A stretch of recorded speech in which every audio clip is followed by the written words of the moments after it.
ये topic SSC GD में बहुत ही ज़्यादा ट्रेंडिंग में चल रहा है। हर शिफ्ट में 4 से 5 क्वेश्चन देखने को मिल रहे हैं। ये टॉपिक है इंग्लिश टू हिंदी प्रशासनिक शब्दावली और हर शिफ्ट में आ रहे हैं इसके क्वेश्चन। तो आज का जो ये वीडियो है ना, चाहे किसी भी प्रकार से घुमा फिरा के एसएससी वाले आपके शिफ्ट में क्वेश्चन दे दे, लेकिन अगर आपने ये वीडियो देख लिया ना, ये क्लास देख ली ना, तो एक भी क्वेश्चन आपका बाहर नहीं जाने वाला है। तो चलिए बिना देरी के हम जल्दी से क्लास को स्टार्ट कर देते हैं क्योंकि इस क्लास में ना सभी प्रकार का यहाँ पे आप ऑप्शन भी देखोगे तो सबको ऐड करके ये पूरी क्लास मैंने बहुत ही ज़्यादा मेहनत से तैयार की है। तो चलिए हम चलते हैं अपने क्वेश्चन की ओर। आप लोग भी कमेंट में साथ साथ में आंसर बताते रहना। देखिए हमारा पहला क्वेश्चन है, सीजर मेमो का हिंदी रूप क्या होता है?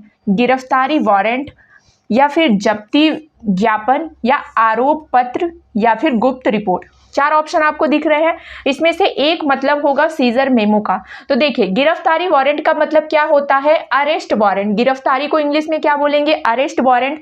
जब्ती ज्ञापन का ही मतलब होता है सीजर मेमो। जब्ती ज्ञापन का मतलब होता है सीजर मेमो। तो ठीक है, ये हमारा राइट आंसर हो जाएगा। ये जब्ती ज्ञापन जो होता है ये क्या होता है? जब्ती ज्ञापन वह होता है जहां पर क्या होता है कि पुलिस को किसी जगह, स्थान या कोई दस्तावेज की जानकारी जो मिलती है ना, उसको वो जब्त कर लेते हैं। उसके बाद उस पर एक रिपोर्ट तैयार की जाती है और वही रिपोर्ट क्या कहलाता है? वही रिपोर्ट सीजर मेमो कहलाता है। ठीक है, आप लोगों के लिए मैंने यहाँ पे थोड़ा सा डिटेल में भी लिखा है ताकि आप लोगों के पास टाइम कम है तो आपको जो PDF मिले वहां से आप अच्छे से इसकी जानकारी ले लो, अच्छे से समझ लो, ताकि आपको लिखने की जरूरत कम पड़े। ठीक है, तो जब पुलिस किसी वस्तु या दस्तावेज को कब्जे में ले लेती है तब उसका लिखित जो रिकॉर्ड बनाया जाता है उसे क्या कहते हैं? Seizure memo. जैसे कि मैंने आपको बताया है, जब किसी वस्तु या दस्तावेज को पुलिस अपने कब्जे में ले लेती है, अपने पास रख लेती है, तो फिर उसका क्या होता है? एक लिखित रिकॉर्ड बनाया जाता है, वही कहलाता है हमारा सीजर मेमो। चलिए, आई होप आपको समझ आ गया होगा। अब देखिए यहाँ पे मैं आपको थोड़ा सा ऑप्शन का भी मीनिंग बता देती हूँ तो आप लोगों को ऑप्शन से भी समझ आ जाएगा। ठीक है, तो देखिए गिरफ्तारी वारंट का मतलब होता है अरेस्ट वारंट।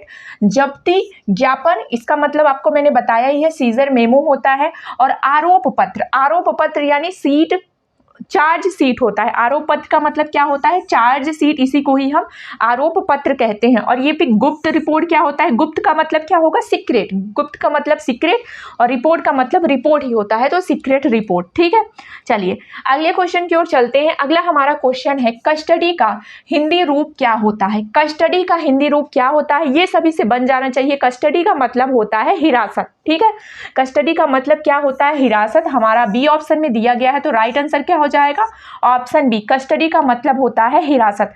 जमानत को क्या कहते हैं इंग्लिश में? जमानत को इंग्लिश में बेल कहते हैं। पूछताछ को क्या कहा जाता है? पूछताछ को क्या कहा जाता है? आप लोग कमेंट में बताइएगा। सजा को इंग्लिश में क्या कहा जाता है? ये भी आप लोग कमेंट में बताइएगा। ठीक है, अब हिरासत क्या होता है मैं आपको सबसे पहले बता दूं। हिरासत का मतलब होता है किसी व्यक्ति को पुलिस या न्यायालय की निगरानी में रखना। क्या होता है? किसी व्यक्ति को पुलिस या न्यायालय की निगरानी में रखना हिरासत कहलाता है। ठीक है, इंटेरोगेशन होता है पूछताछ का इंग्लिश मीनिंग इंटेरोगेशन होता है। पनिशमेंट मतलब होती है सजा। ठीक है, तो मैं पूरा ऑप्शन के साथ भी आप लोगों को बताती जा रही हूँ ताकि क्वेश्चन आए तो बिल्कुल बाहर आपका ना जाए, यही पूरी वीडियो से ही आपके सारे क्वेश्चन सॉल्व हो जाए। जमानत का मतलब मैंने आपको बता ही दिया, बेल होगा। हिरासत का मतलब कस्टडी होता है। पूछताछ का मतलब इंटेरोगेशन होता है और सजा का मतलब क्या होता है? पनिशमेंट होता है। ठीक है, मैं आपको बताते भी जा रही हूँ, उसके बाद यहाँ पे आपको लिखा भी है तो आप इसको अच्छे से समझ भी लीजिएगा।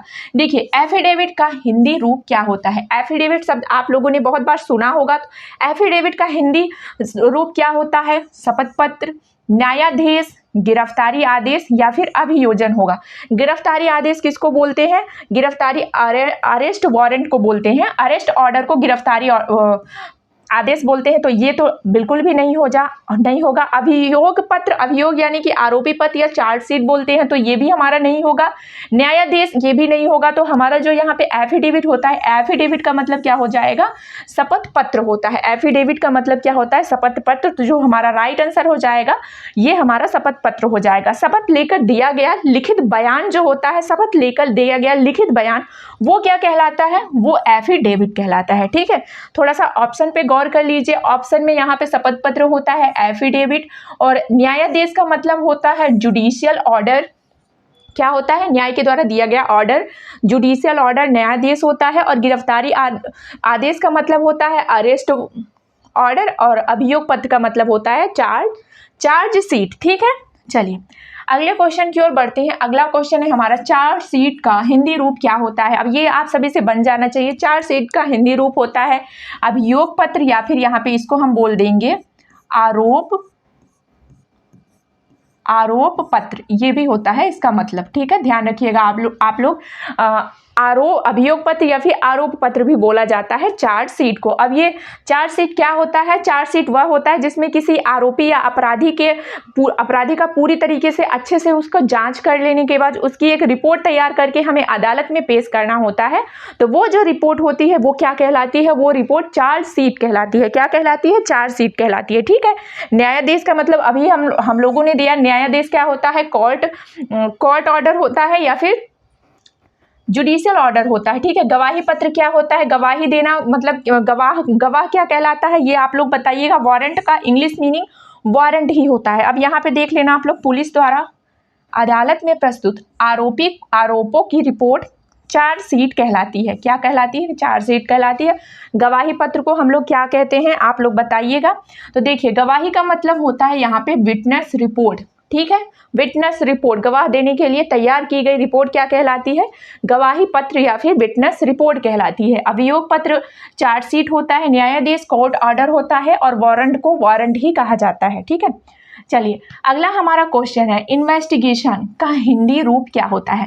एक चीज आप लोग ध्यान रखिएगा, इन्वेस्टिगेशन अलग होता है और इंटेरोगेशन अलग होता है। इन्वेस्टिगेशन का मतलब जांच होता है। क्या होता है, इन्वेस्टिगेशन का मतलब होता है जांच करना, और इंटेरोगेशन का मतलब होता है पूछताछ करना। तो दोनों शब्द जो है वो अलग है। ठीक है, तो इन्वेस्टिगेशन का मतलब होता है जांच करना। ठीक है, जैसे कहीं पे कोई घटना हो गई है ना, कोई घटना हो गया तो वहां पे जाके हम क्या करते हैं, वहां की जांच करते हैं, वहां का इन्वेस्टिगेशन करते हैं, तो वही कहलाता है। वो वहां की जो प्रक्रिया होती है वो क्या कहलाती है, किसी घटना या अपराध की सच्चाई पता करने की जो प्रक्रिया होती है वो क्या कहलाती है, इन्वेस्टिगेशन कहलाती है। ठीक है, आदेश का मतलब ऑर्डर होता है, निर्णय का मतलब डिसीजन होता है। ठीक है, और यहाँ पे जांच का मतलब इन्वेस्टिगेशन होता है, गिरफ्तारी यानी अरेस्ट होता है। ठीक है, वही चीज यहाँ पे भी लिखा गया है।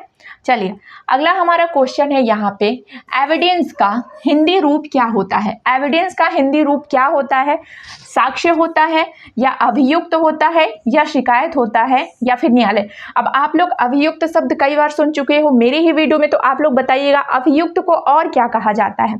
ठीक है, तो एविडेंस का मतलब साक्ष्य होता है, साक्ष्य यानी कि प्रमाण। ठीक है, प्रमाण भी कह सकते हो, प्रमाण होता है। ठीक है, तो एविडेंस का हिंदी रूप प्रमाण होता है। अदालत में किसी बात को सिद्ध करने हेतु प्रस्तुत प्रमाण क्या कहलाता है, एविडेंस कहलाता है। ठीक है, जैसे अदालत हो गया, अदालत में अगर हम कुछ प्रमाण, कुछ सबूत देते हैं, वहां पे प्रस्तुत करते हैं, तो वो क्या कहलाता है, साक्ष्य कहलाता है। ठीक है, अभियुक्त को हम क्या बोलते हैं, अभियुक्त यानी आरोपी होता है। क्या होता है, अभियुक्त को आरोपी भी कहा जाता है। ठीक, आरोपी कहा जाता है। इंग्लिश में इसका मीनिंग क्या होता है, एक्यूज्ड होता है। एक्यूज्ड आगे की स्लाइड में आपको मिल जाएगा। एक्यूज्ड होता है। शिकायत का मतलब कंप्लेन करना होता है, और न्यायालय का मतलब तो आप सभी को पता ही होगा, कोर्ट होता है। तो यहाँ पे ये सारी चीजें आप लोगों को लिखी है, आप लोग इसको अच्छे से याद कर लीजिएगा। ठीक है, अगला क्वेश्चन है, विटनेस का हिंदी रूप क्या होता है। विटनेस का हिंदी रूप क्या होता है, यहाँ पे आप लोग जल्दी से बताइए क्या होगा। तो विटनेस का जो हिंदी रूप होता है वो होता है गवाह। क्या होता है, गवाही देना या गवाह होता है विटनेस का हिंदी रूप।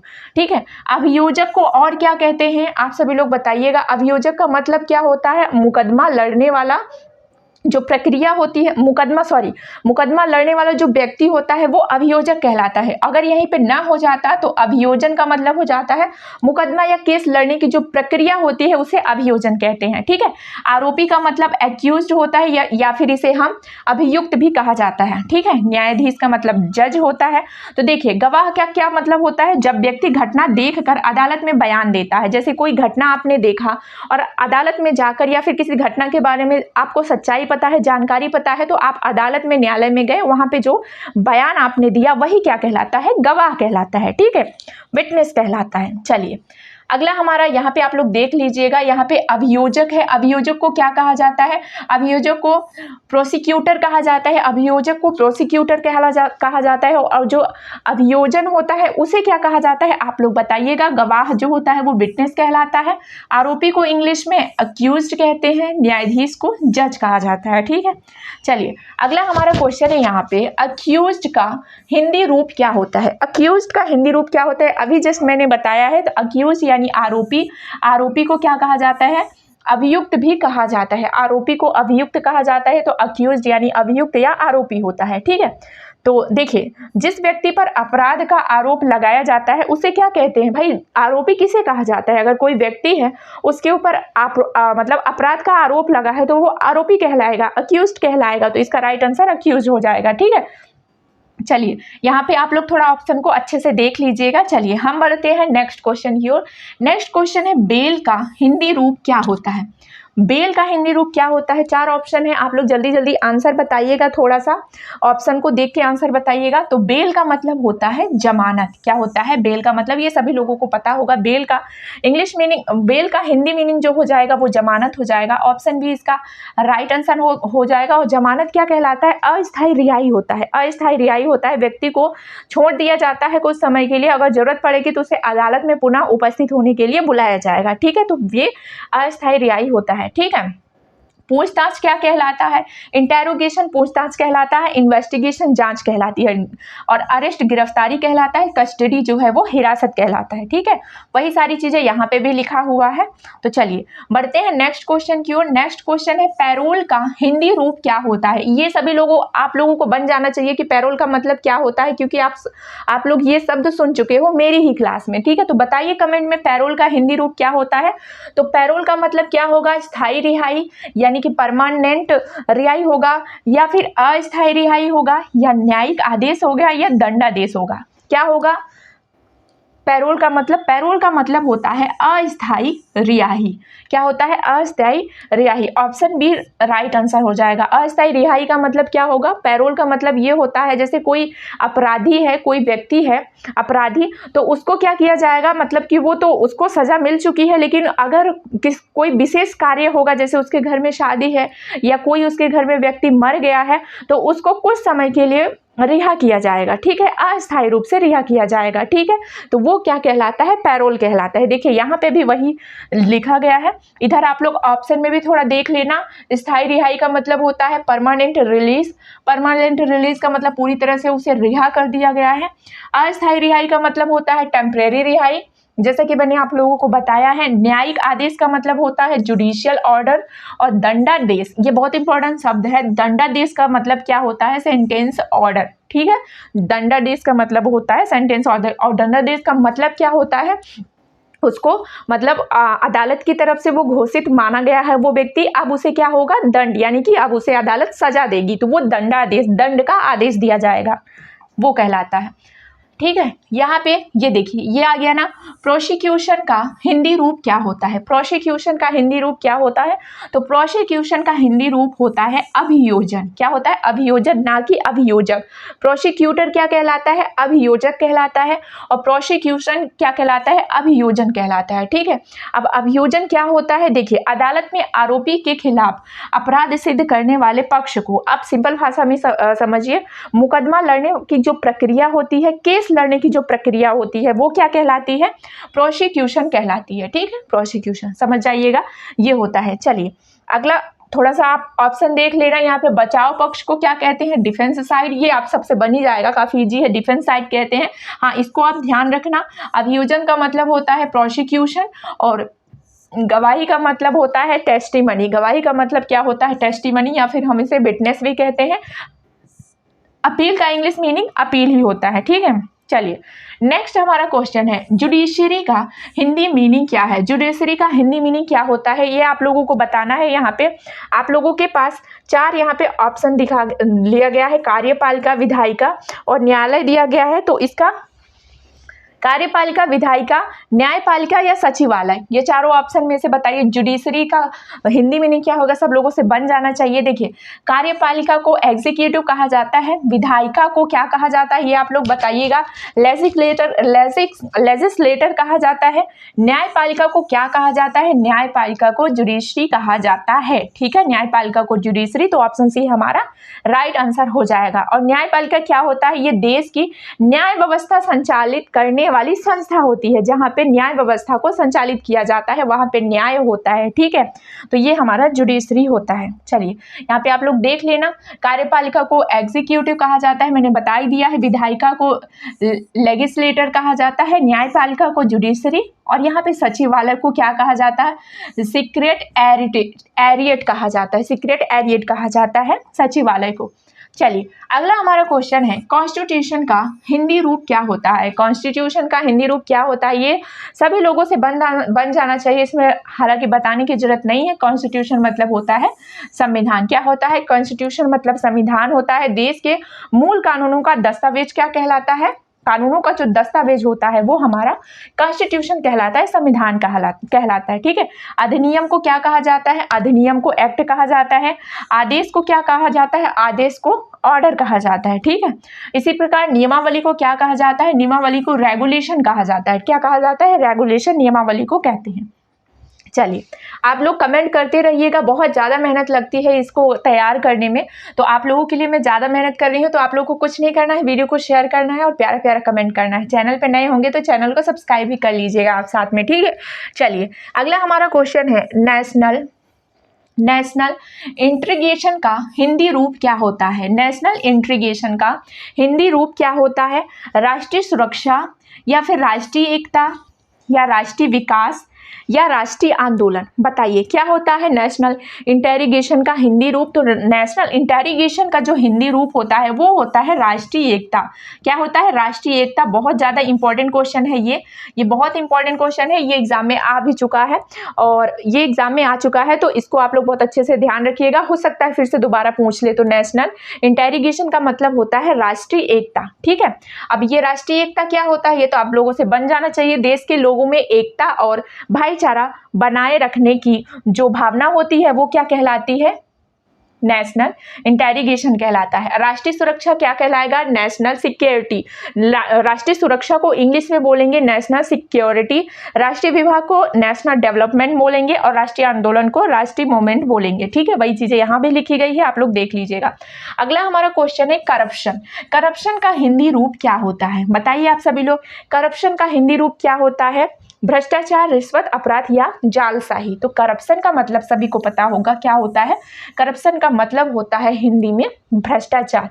ऑप्शन ए जो है इसका सही आंसर हो जाएगा। ठीक है, करप्शन मतलब क्या होगा, भ्रष्टाचार का मतलब होता है गलत तरीके से पद का लाभ लेना। ठीक है, आप अपने पद का गलत इस्तेमाल कर रहे हो। ठीक है, तो वो क्या कहलाता है, भ्रष्टाचार कहलाता है। यहाँ भी वही लिखा है, गलत तरीके से पद का लाभ लेना करप्शन कहलाता है। ठीक है, चलिए आगे यहाँ पे देख लेना, भ्रष्टाचार को करप्शन कहा जाता है। रिश्वत को ब्राइब कहते हैं। रिश्वत को क्या कहते हैं, ब्राइब कहा जाता है। अपराध यानी क्राइम होता है। और जालसाही, ये भी एक नया शब्द है। जालसाही को क्या कहा जाता है, फॉरगेरी कहा जाता है। जालसाही को फॉरगेरी कहा जाता है। चलिए अगला हमारा बहुत ही इंपॉर्टेंट क्वेश्चन है यहाँ पे, फॉरगेरी का हिंदी रूप क्या होता है। अभी हम लोगों ने देखा फॉरगेरी का मतलब क्या होता है। फॉरगेरी का मतलब होता है जालसाही। अब ये जालसाही क्या होता है, जैसे कि नकली दस्तावेज, नकली जो हस्ताक्षर होते हैं, ये सारी चीजें बना के हम गलत तरीके से उसका उपयोग करते हैं, तो वो क्या कहलाता है, जालसाही यानी कि फॉरगेरी कहलाता है। क्या कहलाता है, फॉरगेरी। चोरी को इंग्लिश में क्या बोलते हैं, डेफ्ट बोलते हैं। डकैती को रॉबरी बोलते हैं। और अपहरण को क्या कहा जाता है, किडनैपिंग कहा जाता है। ठीक है, तो पूरे चारों के चारे ऑप्शन को भी मैं यहाँ पे कराते जा रही हूँ, बताते भी जा रही हूँ। उसके अलावा मैंने नेक्स्ट पेज में लिखा भी है, ताकि अगर आप लोग भूल जाओ, ना लिख पाओ टाइम कम होने के कारण, तो आप पीडीएफ से उसको अच्छे से रीड कर पाओ। ठीक है, चलिए अगला क्वेश्चन है हमारा, रॉबरी का हिंदी रूप क्या है। रॉबरी का हिंदी रूप क्या है, अभी मैंने बताया रॉबरी का मतलब क्या होता है, डकैती होता है। रॉबरी का मतलब क्या होता है, डकैती होता है। डर या बल प्रयोग से संपत्ति छीनना, डर या अपना बल प्रयोग से, जो डकैत लोग नहीं होते हैं वो क्या करते हैं, अपने बल से क्या होते हैं, छीन लेते हैं, संपत्ति छीन लेते हैं, किसी के यहाँ डकैती कर देते हैं, डाका डाल देते हैं, चीज़ें छीन के ले आते हैं, तो वो डकैती कहलाता है, वो क्या कहलाता है, रॉबरी कहलाता है। ठीक है। जालसाही को फॉरगेरी, अभी मैंने बताया जालसाही का मतलब फॉरगेरी होता है। नकली हस्ताक्षर, नकली दस्तावेज यूज करना, ये सब कहलाता है। हत्या को मर्डर कहा जाता है, हत्या मतलब मर्डर होता है। और रिश्वत का मैंने बताया ब्राइब कहा जाता है। क्या कहता है, ब्राइब कहा जाता है, रिश्वत। चलिए, वही चीज़ें यहाँ पे भी लिखी है, रिश्वत का मतलब ब्राइब या ब्राइबरी कहा जाता है। ठीक है। चलिए, अगला हमारा क्वेश्चन है किडनैपिंग। काफ़ी इजी क्वेश्चन है। किडनैपिंग का हिंदी रूप क्या है? किडनैपिंग का मतलब क्या होता है, धोखाधड़ी? नहीं, किडनैपिंग का मतलब धोखाधड़ी नहीं होता है। डकैती होता है? नहीं, डकैती भी नहीं होता। डकैती तो रॉबरी को कहा जाता है। गवाही विटनेस होता है या टेस्टिमनी कहा जाता है। ठीक है। अपहरण का मतलब होता है, किडनैपिंग का मतलब अपहरण होता है। ठीक है। ऑप्शन बी इसका राइट आंसर हो जाएगा। किसी व्यक्ति को जबरदस्ती जबरन उठा के ले जाना, उसका किडनैप कर लेना, वही किडनैपिंग कहलाता है। ठीक है। चलिए, यहाँ पे आप लोग देख लीजिए, पूरा मैंने बता दिया है। अगला क्वेश्चन है फ्रॉड। फ्रॉड का हिंदी रूप क्या होता है? फ्रॉड का हिंदी रूप आप लोग इंग्लिश से ही समझ गए होंगे। फ्रॉड का मतलब होता है धोखाधड़ी। क्या होता है फ्रॉड का मतलब? धोखाधड़ी। ऑप्शन बी इसका राइट आंसर हो जाएगा। भ्रष्टाचार करप्शन को कहा जाता है। जमानत जो है बेल को कहा जाता है, और सजा पनिशमेंट को कहा जाता है। तो यहाँ पे फ्रॉड का मतलब क्या होता है? फ्रॉड का मतलब होता है धोखाधड़ी, छल या गलत जानकारी देकर लाभ लेना। आप छल करके या गलत जानकारी दे के वहाँ पे अपना प्रॉफिट कमाते हैं, अपना फायदा देखे हैं, फायदा देखते हैं, वो क्या कहलाता है? धोखाधड़ी कहलाता है। सामने वाले इंसान को आप वहाँ पे गलत बताते हैं, उसको मतलब उससे लूटते हैं, कुल मिला के ऐसा समझ लीजिए आप लोग। ठीक है। भ्रष्टाचार का मतलब क्या होता है? करप्शन होता है। ये सारी चीज़ें मैंने आपको बता दिया, तो मैं बार बार रिपीट नहीं करूँगी, आप लोग देख लीजिएगा। ठीक है। अब यहाँ पे अगला है ब्राइबरी का हिंदी रूप क्या है? ब्राइबरी का हिंदी रूप क्या है? अभी आपको मैंने बताया है, ब्राइबरी मतलब होता है रिश्वतखोरी। क्या होता है ब्राइबरी का मतलब? रिश्वतखोरी होता है। ठीक है। तो ब्राइबरी किसको कहा जाता है? देखिए, गलत लाभ हेतु किसी को अपने फायदे के लिए किसी को धन देना, और उस व्यक्ति का भी अपने फायदे के लिए धन लेना, ये मतलब पैसा लेना। जैसे नहीं कहते रिश्वत दे के हम अपना काम करवा लेते हैं, बहुत सारे लोग ऐसा आजकल अपने देश में तो बहुत ही ज़्यादा हो रहा है। तो यही रिश्वतखोरी होती है, अपने लाभ के लिए किसी को धन देना या उनसे लेना। ये क्या कहलाता है? ये रिश्वतखोरी कहलाता है। गलत लाभ पाने हेतु धन लेना या देना ब्राइबरी कहलाता है। ठीक है। जालसाही मैंने आपको बता ही दिया। जालसाही क्या होता है? फॉरगेरी होता है। ठीक है। अपील को इंग्लिश में भी अपील ही कहा जाता है। पूछताछ का मतलब होता है इंटेरोगेशन। इंटेरोगेशन और इन्वेस्टिगेशन ये दोनों अलग अलग होती हैं। चलिए, ये सारी चीज़ें वही लिखी हुई है। अगला क्वेश्चन है हमारा, कंप्लेंट का हिंदी रूप क्या है? कंप्लेंट का हिंदी रूप क्या है? कंप्लेंट मतलब क्या होता है? शिकायत करना। तो कंप्लेंट का हिंदी रूप क्या हो जाएगा? शिकायत। क्या हो जाएगा? शिकायत हो जाएगा। ठीक है। अपराध या अपराध हो गया, या फिर किसी समस्या की जो कोई भी समस्या हो गई है, उसकी जानकारी अगर हम जाके अदालत छोड़ो मतलब पुलिस में या कहीं भी बताते हैं, तो क्या होता है? जानकारी देना कंप्लेंट कहलाता है। अपनी अपराध या समस्या की जो जानकारी होती है उसको हम अगर किसी को बताते हैं या पुलिस स्टेशन में ही जाके देते हैं, तो वो कंप्लेंट कहलाता है। ठीक है। ऑर्डर मतलब आदेश होता है। आदेश का इंग्लिश मीनिंग ऑर्डर होता है। सूचना का मतलब इंफॉर्मेशन होता है, और दंड का मतलब पनिशमेंट होता है। ठीक है। चलिए, वही चीजें यहाँ पे लिखी गई है। अगला हमारा क्वेश्चन है, पिटीशन का हिंदी रूप क्या होता है? पिटीशन का हिंदी मतलब क्या होता है? बहुत ही ज़्यादा इंपॉर्टेंट है। हो सकता है आपके एग्जाम में ये पूछ ले क्वेश्चन, हालांकि सभी पूछ सकते हैं, लेकिन ये मोस्ट इंपॉर्टेंट है। ठीक है। पिटीशन का हिंदी रूप होता है निवेदन या फिर याचिका। याचिका शब्द आपने हमारी क्लास में ही सुना होगा, कई बार याचिका का यूज हमने अपनी क्लास में ही किया हुआ है। तो याचिका का मतलब क्या होता है आप लोग कमेंट में बताइएगा। तो पिटीशन का हिंदी रूप जो होता है वो होता है निवेदन या फिर याचिका। क्या होता है? निवेदन या फिर याचिका होता है। याचिका क्या होता है? ये वो होता है अदालत में लिखित रूप से अनुरोध करना या फिर आवेदन देना। क्या कहलाता है? अदालत या न्यायालय के सामने लिखित अनुरोध प्रस्तुत करना पिटीशन कहलाता है। ठीक है। लिखित अनुरोध जो होता है, अगर कोई चीज रहती है जिसको हम लिखित रूप में लिख लेते हैं, मतलब लिखे रहते हैं, और उसको ले जाके अदालत के सामने प्रस्तुत करते हैं, तो वो हमारा क्या कहलाता है? आवेदन या फिर याचिका, निवेदन या याचिका कहलाता है। ठीक है। अधिसूचना को नोटिफिकेशन कहा जाता है। अधिसूचना को नोटिफिकेशन कहा जाता है। और ये प्रमाण क्या होता है? आप लोग जल्दी से बताइएगा प्रमाण क्या होता है, क्योंकि मैंने इसको बता दिया है, ठीक है। तो यहाँ पे निवेदन या याचिका का मतलब पिटीशन होता है, अधिसूचना को नोटिफिकेशन कहा जाता है, अभियोग मतलब चार्ज होता है, और प्रमाण का मतलब क्या होता है, प्रमाण क्या है तुम्हारे पास, क्या है प्रमाण मतलब प्रूफ होता है, ठीक है। चलिए, अपील का हिंदी रूप क्या होता है, ये भी ध्यान रखिएगा। अपील का हिंदी रूप भी अपील ही होता है। क्या होता है, अपील का हिंदी रूप अपील ही होता है, ठीक है। क्या होता है, अपील ही होता है। अदालत के फैसले के विरुद्ध ऊपरी अदालत में पुनर्विचार की मांग अपील कहलाता है। अब ये आपको नहीं समझ आया होगा। अपील का मतलब होता है अगर आप अदालत में अपना पुनः विचार प्रस्तुत करना चाहते हैं, कुछ और कहना चाहते हैं, तो उसके लिए आपको क्या करना पड़ता है, अपील करना पड़ता है। तो वही ये चीज़ क्या कहलाती है, अपील कहलाती है। अदालत के फैसले के विरुद्ध ऊपरी अदालत में पुनर्विचार की मांग करना। जैसे निचली अदालत में आपका केस चला, उसके बाद आप अपील करना चाहते हैं ऊपरी अदालत में, ठीक है, पुनर्विचार हेतु कुछ वहाँ पे अपना विचार विमर्श करना चाहते हैं, तो वहाँ पे आप अपील करते हैं। तो वही होता है, यहाँ पे अपील होता है। विटनेस होता है गवाही, अरेस्ट होता है, और जाँच का मतलब इन्वेस्टिगेशन, ठीक है। ये सारी चीजें मैंने यहाँ पे लिख भी दिया है और मैं आपको साथ में बताते भी जा रही हूँ, ठीक है। आगे यहाँ पे आगे लिखा है वर्डिक्ट का हिंदी रूप क्या होता है। वर्डिक्ट का हिंदी रूप क्या होता है, वर्डिक्ट का मतलब होता है यहाँ पे निर्णय। वर्डिक्ट का मतलब निर्णय या डिसीजन भी इसे कहा जाता है। क्या कहा जाता है, वर्डिक्ट को निर्णय या डिसीजन भी कहा जाता है। अदालत द्वारा अंतिम जो फैसला होता है, जब अदालत में सारा केस डिस्कस हो जाता है, अब जज क्या आता है, अपने अंतिम निर्णय अंतिम फैसले पर आता है, तो उसे क्या कहा जाता है, वर्डिक्ट कहा जाता है। उसे क्या कहा जाता है, उसे फैसला या वर्डिक्ट कहा जाता है, ठीक है।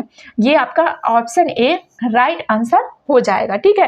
अक्यूज्ड होता है, आरोप होता है, इंटेरोगेशन पूछताछ, और हिरासत कस्टडी होता है, ठीक है। बार बार मैं आप लोगों को बता रही हूँ ताकि आप लोगों को क्लास में ही अच्छे से याद हो जाए। देखिए अगला यहाँ पे शब्द है सेंटेंस का हिंदी रूप क्या होता है। सेंटेंस का हिंदी रूप जो होता है वो क्या होता है, आप लोगों को बताना है।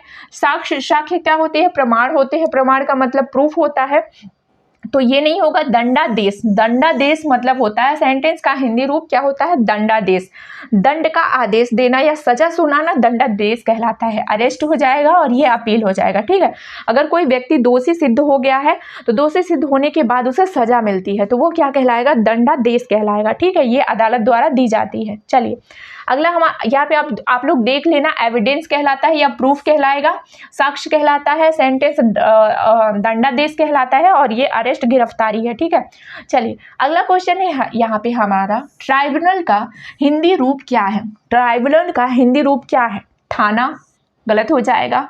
न्यायाधिकरण क्या होता है, ट्राइब्यूनल का मतलब मंत्रालय होता है या समिति होती है, तो मंत्रालय भी नहीं होगा, मंत्रालय मतलब मिनिस्ट्री होता है, और ये समिट होता है। समिति का मतलब समिट होता है, और यह थाना का मतलब थाना तो होगा ही नहीं। तो ट्राइब्यूनल का मतलब होता है न्यायाधिकरण। क्या होता है, न्यायाधिकरण। ऑप्शन बी जो है ये हमारा बिल्कुल सही आंसर हो जाएगा, न्यायाधिकरण। अब न्यायाधिकरण क्या होता है, विशेष मामला, जो विशेष मामले होते हैं जैसे कि कुछ बड़े बड़े और विशेष मामले होते हैं, उनका जो निपटारा होता है, निपटारा हेतु बनाई गई ये संस्था है। क्या है, न्यायाधिकरण निपटारा हेतु बनाई गई संस्था है, विशेष मामलों के निपटारे हेतु। ऐसे नॉर्मल मामले नहीं, जो विशेष मामले होते हैं उनके निपटारे हेतु बनाया गया एक संस्था है ट्राइब्यूनल, ठीक है। ऑप्शन भी राइट आंसर हो जाएगा, ठीक है। यहाँ पे आप लोग देख लीजिएगा, कमेटी लिखा है, कमेटी मतलब समिति होता है, मिनिस्ट्री मतलब मंत्रालय, और न्यायाधिकरण का ट्राइब्यूनल होता है, और थाना तो पुलिस स्टेशन होता है। चलिए अगला क्वेश्चन है यहाँ पर समन का हिंदी रूप क्या है। समन का हिंदी रूप क्या होता है। समन तो शब्द आप लोगों ने जब से मेरी क्लास स्टार्ट हुई है तब से आप लोग सुन रहे होंगे समन का, तो इसमें बताने की जरूरत नहीं है। समन को समन ही कहा जाता है हिंदी में भी। और समन क्या होता है, ये बुलावा का एक आदेश पत्र होता है, ठीक है। अधिसूचना यानी क्या होता है, नोटिफिकेशन होता है। आदेश का मतलब ऑर्डर होता है। और रिहाई का मतलब क्या होता है, आप लोग बताइएगा, रिहाई का मतलब क्या होता है। रिहाई का मतलब रिलीज होता है, और यहाँ पे सारी चीज़ जो मैंने बताया है वही होता है। चलिए डिटेंशन का हिंदी रूप क्या होता है। डिटेंशन का हिंदी रूप क्या होता है, बहुत ही इंपॉर्टेंट ये भी शब्द है। डिटेंशन इंग्लिश इसका पूछ सकता है, हिंदी में क्या होता है डिटेंशन का मीनिंग। तो डिटेंशन का मतलब स्वतंत्रता, बिल्कुल नहीं, फ्रीडम तो होगा नहीं। नियुक्ति अपॉइंटमेंट ये भी नहीं होगा। प्रमाण ये भी नहीं होगा, ठीक है। तो इसका डिटेंशन का मतलब क्या हो जाएगा, निरोध। क्या हो जाएगा, डिटेंशन का मतलब निरोध होता है। अब ये निरोध क्या होता है, किसी व्यक्ति को कानूनी रूप से रोक कर रखना, ठीक है। कानूनी रूप से उस व्यक्ति को रोका गया है, रोक कर रखा गया है, वो क्या कहलाएगा, निरोध कहलाएगा, डिटेंशन कहलाएगा। ऑप्शन ए इसका राइट आंसर हो जाएगा। चलिए आप लोग यहाँ पे देख लीजिए, जो चीजें मैंने बताई है वो यहाँ पे लिखी भी गई है, ठीक है। चलिए अगला क्वेश्चन है यहाँ पे, प्रिजनर का हिंदी रूप क्या होता है। बहुत इंपॉर्टेंट, ये भी बहुत इंपॉर्टेंट शब्द है यहाँ पे। प्रिजनर का हिंदी रूप क्या होता है। प्रिजनर का हिंदी रूप गवाह होगा, बिल्कुल नहीं। गवाह का मतलब क्या होता है, गवाह यानी विटनेस होता है, विटनेस को गवाह कहा जाता है इंग्लिश में। और न्यायाधीश जो होता है ये जज होता है, पुलिस अधिकारी पुलिस ऑफिसर होता है। तो ना तो ये हो सकता है ना ये होगा, तो हमारा राइट आंसर क्या हो जाएगा, प्रिजनर का मतलब क्या हो जाएगा, कैदी होता है, कैदी। प्रिजनर यानी कैदी होगा, जो व्यक्ति जेल में बंद हो उसे क्या कहा जाता है, कैदी कहा जाता है। सिंपल सी बात है, ठीक है। यही सारी चीजें मैंने आपको यहाँ पे लिखा भी है। चलिए अगला हमारा क्वेश्चन है, सिक्योरिटी फोर्स का हिंदी रूप क्या है। सिक्योरिटी फोर्स, क्या सिक्योरिटी फोर्स का हिंदी रूप क्या होता है। तो आप लोग यहाँ पे देखिएगा, सिक्योरिटी फोर्स का मतलब होता है सिक्योरिटी यानी सुरक्षा, फोर्स मतलब बल। तो सिक्योरिटी फोर्स का हिंदी मीनिंग क्या हो जाएगा, सुरक्षा बल। क्या हो जाएगा, सुरक्षा बल हो जाएगा। देश की सुरक्षा करने वाले बल को क्या कहा जाता है, जो हमारे देश की सुरक्षा करते हैं उस फोर्स को क्या कहा जाता है, सुरक्षा फोर्स कहा जाता है, ठीक है। न्याय विभाग क्या होता है, गुप्तचर संस्था क्या होती है, सैनिक विद्यालय क्या होता है। अगर आप लोगों को पता है तो कमेंट करिए, नहीं तो फिर मैंने यहाँ पे अच्छे से इसको बता दिया है। न्याय विभाग जो होता है ये जुडिशियल डिपार्टमेंट होता है। गुप्तचर विभाग क्या होता है, इंटेलिजेंस एजेंसी होती है। और सैनिक विद्यालय क्या होता है, मिलिट्री स्कूल को सैनिक विद्यालय कहा जाता है, ठीक है। चलिए अगला यहाँ पे हमारा क्वेश्चन है, border security force. Border security force का हिंदी रूप क्या होता है। ये आप सभी को पता ही होगा, आप सब लोग एसएससी जीडी की तैयारी कर रहे हैं, एसएससी जीडी का एग्जाम देंगे, तो इसके बारे में तो आप सभी लोगों को पता ही होगा कि बॉर्डर सिक्योरिटी फोर्स क्या होता है। बॉर्डर सिक्योरिटी फोर्स का मतलब है सीमा सुरक्षा बल। क्या होता है, सीमा सुरक्षा बल। भारत की सीमाओं की, भारत की जो जितनी सीमाएं, भारत की सीमाओं की रक्षा करने वाला जो बल होता है, जो फोर्स होता है, उसे हम बीएसएफ यानी कि बॉर्डर सिक्योरिटी फोर्स कहा जाता है, ठीक है। तो ये हो जाएगा हमारा ऑप्शन बी राइट आंसर। अब यहाँ पे देखिए, गृह सुरक्षा बल को क्या कहा जाता है, होम सिक्योरिटी फोर्स। गृह को क्या कहा जाएगा, होम, और ये सिक्योरिटी फोर्स सुरक्षा बल। सीमा सुरक्षा बल को क्या कहा जाएगा, बॉर्डर सुरक्षा फोर्स। सीमा सुरक्षा बल को बीएसएफ कहा जाएगा, ठीक है। विशेष सुरक्षा बल को, विशेष सुरक्षा दल को कहा जाता है स्पेशल सिक्योरिटी स्क्वाड। और यहाँ पे केंद्रीय पुलिस बल को क्या कहा जाएगा, सेंट्रल पुलिस फोर्स। केंद्रीय पुलिस बल को सेंट्रल पुलिस फोर्स कहा जाता है। चलिए अगला हमारा क्वेश्चन है, इंटेलिजेंस ब्यूरो का हिंदी रूप क्या होता है। इंटेलिजेंस ब्यूरो का हिंदी रूप क्या होता है, तो यहाँ पे आप लोग बताइएगा।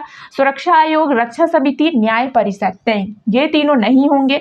इंटेलिजेंस ब्यूरो का मतलब होता है गुप्तचर ब्यूरो। गुप्तचर, अब आप लोग गुप्तचर से ही समझ गए होंगे कि इंटेलिजेंस ब्यूरो जो होता है ये क्या होता है। तो देश की जो आंतरिक खुफिया संस्था क्या कहलाती है, इंटेलिजेंस ब्यूरो कहलाती है, ठीक है। यहाँ पे खुफिया चीजें यहाँ पे की जाती है। चलिए अगला क्वेश्चन है, यहाँ पे आप लोग देखना, सुरक्षा आयोग क्या कहलाता है, सिक्योरिटी कमीशन कहलाता है। रक्षा समिति डिफेंस कमेटी कहलाती है। और न्याय परिषद जो है जुडिशियल काउंसिल कहलाता है।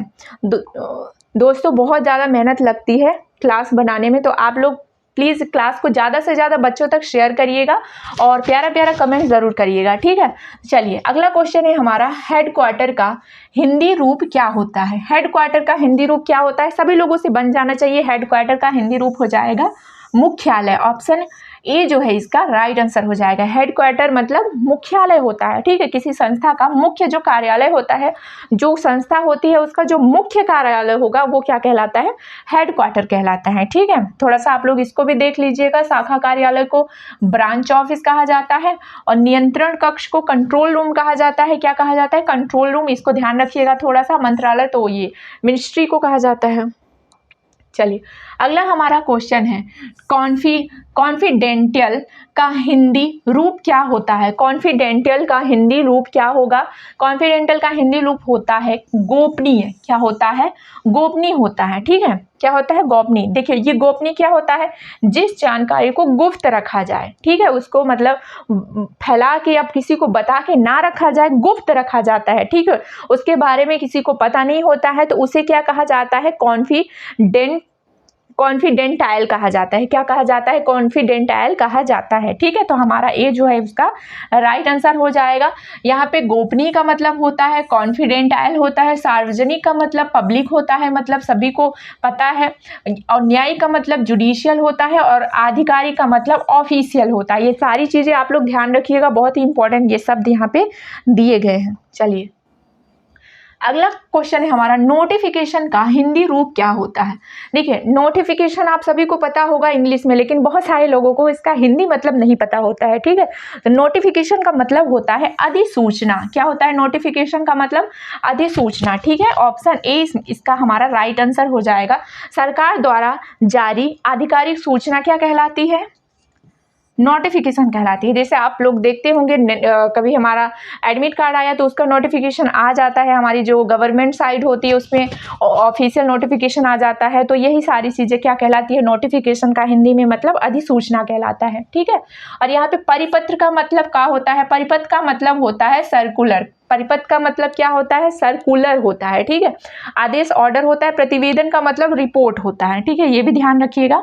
चलिए अगला हमारा क्वेश्चन आ ही गया यहाँ पे, सर्कुलर का हिंदी रूप क्या होता है? सर्कुलर का हिंदी रूप क्या होता है? यहाँ पे परिपत्र होता है। परिपत्र, ये भी ध्यान रखिएगा, इंपॉर्टेंट थोड़ा सा क्वेश्चन है। परिपत्र को इंग्लिश में क्या कहेंगे? तो परिपत्र को सर्कुलर कहेंगे। और ये क्या होता है? ये किसी विभाग द्वारा जारी सामान्य निर्देश कहलाता है। क्या कहलाता है? निर्देश। जब किसी विभाग द्वारा क्या निर्देश जारी किया जाता है तो उसे हम क्या कहते हैं? सर्कुलर या परिपत्र कहा जाता है। ठीक है, इंफॉर्मेशन जो हो जाएगी वो सूचना हो जाएगा, ऑर्डर आदेश को कहा जाएगा, अधिनियम एक्ट को कहा जाता है। ठीक है, ये यहाँ पे लिखा हुआ है। यहाँ पे अगला क्वेश्चन है, डिपार्टमेंट का हिंदी रूप क्या है?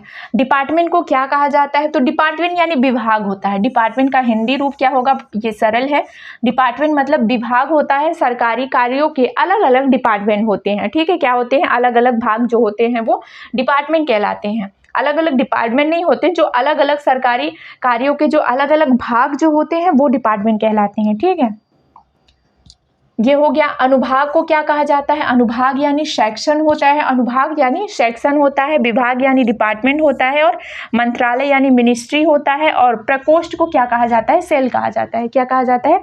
सेल कहा जाता है। देखिए अगला हमारा क्वेश्चन है, मिनिस्ट्री का हिंदी रूप क्या है? मिनिस्ट्री मतलब क्या होता है? अभी मैंने आपको बताया है। तो मिनिस्ट्री का हिंदी रूप क्या होता है? मंत्रालय होता है। मिनिस्ट्री का हिंदी रूप मंत्रालय होता है। तो ऑप्शन ए जो है इसका राइट आंसर हो जाएगा। डिपार्टमेंट विभाग होता है। ठीक है, आयोग जो होता है वो कमीशन होता है। सचिवालय क्या होता है? आगे मैं आपको बताऊंगी। तो मिनिस्ट्री क्या कहलाता है? सरकार का प्रशासनिक विभाग होता है। मिनिस्ट्री यानी मंत्रालय किसको कहा जाता है? सरकार का जो प्रशासनिक विभाग होता है उसे हम लोग मिनिस्ट्री या मंत्रालय कहते हैं। ठीक है, तो देखिए सचिवालय किसको बोलते हैं? सीक्रेट एरियट को कहा जाता है सचिवालय। किसे कहा जाता है? सीक्रेट एरियट को सचिवालय कहा जाता है। ठीक है, यहाँ पे रिजर्वेशन का हिंदी रूप क्या है? रिजर्वेशन का हिंदी रूप क्या होता है? ऑप्शन आपको यहाँ पे दिया गया है, संरक्षण, आरक्षण, अधिग्रहण या फिर प्रतिबंध। तो रिजर्वेशन का मतलब होता है आरक्षण। क्या होता है? रिजर्वेशन का मतलब आरक्षण होता है। तो ऑप्शन बी जो है इसका राइट आंसर हो जाएगा। ठीक है, विशेष वर्गों को दी गई जो सुविधा होती है, जैसे आरक्षण ओबीसी एसटी एससी वालों और सभी लोगों को जो आरक्षण दिया जाता है, तो यही विशेष वर्गों को दी जाने वाली जो सुविधा होती है वो क्या कहलाता है? आरक्षण कहलाता है। ठीक है, चलिए यहाँ पे संरक्षण किसको कहते हैं? प्रोटेक्शन। प्रोटेक्शन को क्या कहा जाता है? संरक्षण कहा जाता है। आरक्षण को रिजर्वेशन कहा जाता है। और अधिग्रहण, इसको थोड़ा सा ध्यान रखिएगा। अधिग्रहण मतलब यहाँ पे यह अधिग्रहण को भी ध्यान रखिएगा। प्रतिबंध को भी यहाँ पे आप लोग, रिस्ट्रिक्शन होता है, एक्यूसेशन होता है ये अधिग्रहण का। ठीक है, चलिए अगला हमारा यहाँ पे क्वेश्चन है, इमरजेंसी का हिंदी रूप क्या होता है? इमरजेंसी आपने सुना होगा, इसका हिंदी रूप क्या होगा? संकट नहीं, संकट नहीं होगा। युद्ध नहीं, ये तो हो ही नहीं सकता। प्रतिबंध ये भी नहीं होगा। तो इमरजेंसी का मतलब हो जाएगा आपातकाल। क्या हो जाएगा? ऑप्शन बी इसका राइट आंसर हो जाएगा। इमरजेंसी यानी आपातकाल। विशेष संकट की जो स्थिति होती है वो क्या कहलाती है? आपातकाल कहलाती है। संकट की जो स्थिति होती है, विशेष संकट की स्थिति आपातकाल कहलाती है। देखिए संकट माने क्या होता है? क्राइसिस होता है। संकट यानी क्राइसिस होता है। आपातकाल इमरजेंसी होता है। युद्ध को क्या कहा जाता है? वार कहा जाता है, सभी को पता होगा। प्रतिबंध यानी रिस्ट्रिक्शन होता है, जहाँ पे जिस एरिया को बंद किया जाता है। ठीक है, वहाँ पे जाना प्रतिबंधित संबंधित होता है। चलिए अगला होता है सिटीजनशिप। सिटीजनशिप का हिंदी रूप क्या कहलाता है? सिटीजनशिप का हिंदी रूप क्या कहलाता है? नागरिकता कहलाएगा, राष्ट्रीयता कहलाएगा, पहचान या निवास क्या कहलाएगा? तो जो सिटीजनशिप होता है उसका हिंदी रूप हमारा क्या कहलाएगा?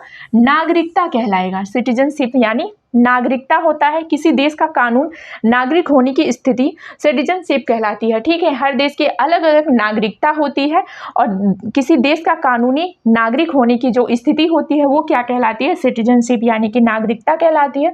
थोड़ा सा जान लीजिए, राष्ट्रीयता क्या होता है? ये नेशनलिटी होती है। पहचान यानी आइडेंटिटी होता है और निवास यानी रेसिडेंस यानी निवास कहलाता है। ये थोड़ा इंग्लिश में पूरा इसको याद रखिएगा आप लोग। अगला यहाँ पे है हमारा अमेंडमेंट का हिंदी रूप क्या होता है? अमेंडमेंट का हिंदी रूप क्या होता है? तो अमेंडमेंट मतलब संशोधन होगा या फिर निरसन हो गया या आदेश या घोषणा, क्या होगा? तो अमेंडमेंट का मतलब होता है संशोधन। ठीक है, संशोधन, ये आप लोगों ने संविधान में पढ़ा होगा। अमेंडमेंट का मतलब क्या होता है? संशोधन होता है। कानून या संविधान में परिवर्तन करना क्या कहलाता है? संशोधन कहलाता है। ठीक है, कानून या संविधान में परिवर्तन अमेंडमेंट कहलाता है। ठीक है, थोड़ा सा यहाँ पे आप लोग ये जो शब्द नए नए शब्द है इनको भी देख लीजिए। निरसन का मतलब होता है रिपील, निरसन का मतलब रिपील होता है, आदेश तो ऑर्डर होता है। घोषणा का मतलब होता है डिक्लेरेशन, क्या होता है? डिक्लेरेशन होता है। ठीक है, चलिए अगला हमारा क्वेश्चन है 43 नंबर का, फंडामेंटल राइट्स का हिंदी मतलब क्या होता है? फंडामेंटल राइट का हिंदी ये आप सभी लोगों को पता ही होगा, तो इसको मैं नहीं बताऊंगी, आप लोगों को कमेंट में इसका आंसर बताना है। चलिए ये भी आप लोग थोड़ा सा देख लीजिएगा। अगला हमारा क्वेश्चन है डायरेक्टिव प्रिंसिपल्स का हिंदी रूप क्या है? बताइए, मौलिक अधिकार है या नीति निर्देशक तत्व है या नागरिक संहिता है या विधिक अधिकार है? तो डायरेक्टिव प्रिंसिपल का मतलब होता है नीति निर्देशक तत्व, क्या हो जाएगा? नीति निर्देशक तत्व। ऑप्शन बी इसका राइट आंसर हो जाएगा। राज्य को मार्गदर्शन देने वाले ये जो है सिद्धांत होते हैं डायरेक्टिव प्रिंसिपल्स। ठीक है, तो ये इसका राइट आंसर हो जाएगा। थोड़ा सा आगे और देख लीजिए, मौलिक अधिकार को क्या कहा जाता है? फंडामेंटल राइट्स कहा जाता है। नीति निर्देशक तत्व को क्या कहा जाता है? डायरेक्टिव प्रिंसिपल कहा जाता है। आप लोगों के एग्जाम में ना ऐसा पूछ रहा है डायरेक्ट, जैसे डायरेक्टिव प्रिंसिपल का हिंदी रूप क्या होगा? ठीक है, तो ये नीति निर्देशक तत्व हो जाएगा। ठीक है, किसी किसी में इसकी मीनिंग भी पूछ लेता है। और यहाँ पे नागरिक संहिता, ये बहुत ज़्यादा इंपॉर्टेंट वर्ड है, नागरिक संहिता, इसका क्या हो जाएगा? इंग्लिश ये हो जाएगा सिविल कोड। क्या होगा? Civil code. विधिक अधिकार, ये भी इंपॉर्टेंट है, विधिक अधिकार का इंग्लिश मीनिंग होगा लीगल राइट्स। ठीक है, चलिए अगला क्वेश्चन है यहाँ पे प्रेम्बल।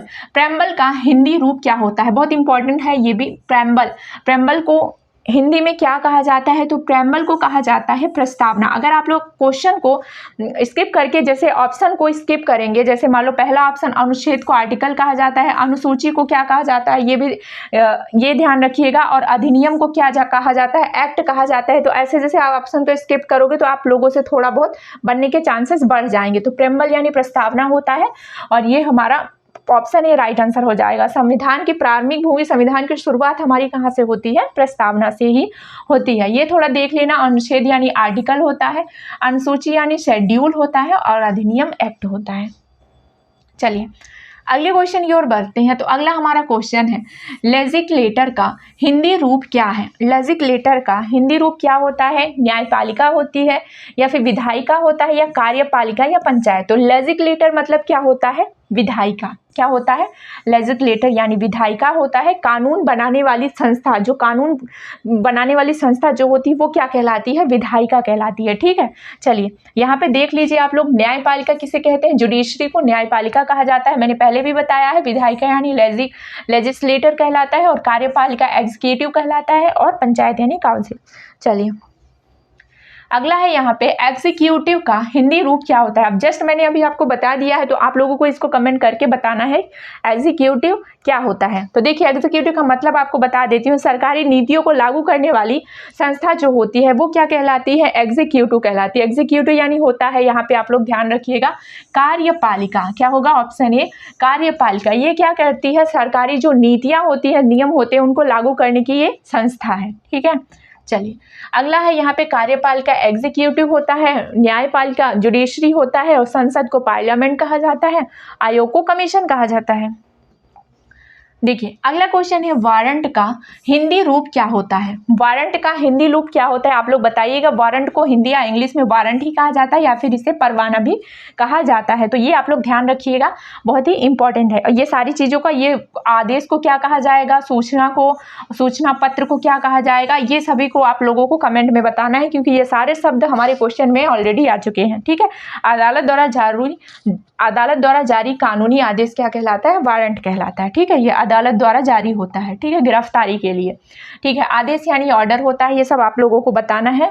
चलिए अगला क्वेश्चन है हमारा इंटरोगेशन का हिंदी रूप क्या होता है। इंटेरोगेशन का हिंदी रूप क्या होता है, मैंने आपको बताया है कि पूछताछ और जांच दोनों में फर्क है। ठीक है, पूछताछ क्या होता है, इंटेरोगेशन कहलाता है, और जांच क्या होता है, ये इन्वेस्टिगेशन कहलाती है। ठीक है, तो इंटेरोगेशन यानी पूछताछ होता है। ठीक है, तो ये ध्यान रखिएगा। चलिए सच्चाई जानने के लिए क्या किया जाता है, पूछताछ किया जाता है व्यक्ति से या आरोपी से। ठीक है, तो ये गवाही हो गया, टेस्टिमनी, या फिर गवाही को विटनेस भी कहा जाता है। पूछताछ को क्या कहा जाता है, इंटेरोगेशन, और निर्णय यानी डिसीजन होता है। ठीक है, और निरीक्षक का मतलब होता है इंस्पेक्टेशन कहा जाता है। चलिए अगला क्वेश्चन है यहाँ पे कॉन्विक्ट का हिंदी अर्थ क्या होता है। कॉन्विक्ट का हिंदी अर्थ क्या होता है, आप लोग यहाँ पे ऑप्शन है, ये चारों ऑप्शन को देखिए और आपको इसका आंसर क्या करना है, कमेंट करके बताना है। ठीक है, एक आंसर नहीं बताना है, यहाँ पे आपको चारों का इंग्लिश मीनिंग बताना है। ठीक है, चारों का इंग्लिश मीनिंग बताना है, यहाँ पे मैं आपको नहीं बताने वाली हूँ।